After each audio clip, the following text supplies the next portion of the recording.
ఇప్పుడు మాట్లాడవలసిందిగా రిక్వెస్ట్ చేస్తున్నాం. డైరెక్టర్ రాజేష్ గారు. హలో అండి, అందరికీ నమస్కారం. మన హాలీవుడ్‌లో గానీ, హిందీ స్పేస్‌లో ఈ వెబ్ ఫార్మాట్ అనేది బాగా క్రాక్ చేశారు. ఒక చిన్న డిసప్పాయింట్‌మెంట్ ఉండేది, మన తెలుగులో ఎందుకు ప్రాపర్‌గా క్రాక్ చేయట్లేదు అని. సో, జీ ఫైవ్ వోళ్ళు దాన్ని తెలుగులో పయనీర్ చేసినందుకు కంగ్రాచ్యులేషన్ అండి. Because like you crack the format and ప్రాపర్‌గా దాన్ని ఎట్లా చేయాలో, ఎన్ని ఎపిసోడ్స్ చేయాలి, ఎట్లా దానికి హుక్ ఎలా ఇవ్వాలి ఎవ్రీ ఎపిసోడ్ అనేది పర్ఫెక్ట్గా క్రాక్ చేశారు. కంగ్రాచులేషన్స్. అండ్ ఎస్ఆర్టీ ఎంటర్టైన్మెంట్స్ కూడా కంగ్రాచులేషన్స్ అండి మీకు.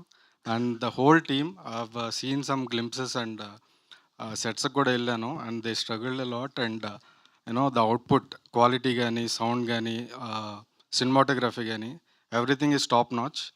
And wishing the team great success. And mainly మా Varun bro. Basically, last few weeks, something magic is happening in his life. Some positive vibrations are coming, and I'm hoping it will take him to next level. And wishing the whole team very best and Nayanam very best. Yeah. Thank you so much అండి. నాకు ఇప్పుడు అనిపిస్తుంది నిందా and Nayanam cross over జరిగితే ఎలా ఉంటుంది అని చెప్పి. Both the thrillers. So ఇంతకీ మీ నెక్స్ట్ ప్రాజెక్ట్ ఏంటి, మీ విజన్ ఏంటి, మీరు ఈ స్పెక్స్ని ఎలా వాడాలనుకుంటున్నారు? నాకు అసలు స్పెక్ట్స్ దొరికితే రాజమౌళి గారిని చూద్దాం అనుకుంటున్నాను. అంటే ఆయన విజన్ ఏంటో తెలుసుకోవాలను. కాపీ కొట్టేశారు. Okay, thank you. And Priyanka గారి మాటలు ఇప్పుడు వినేద్దాము.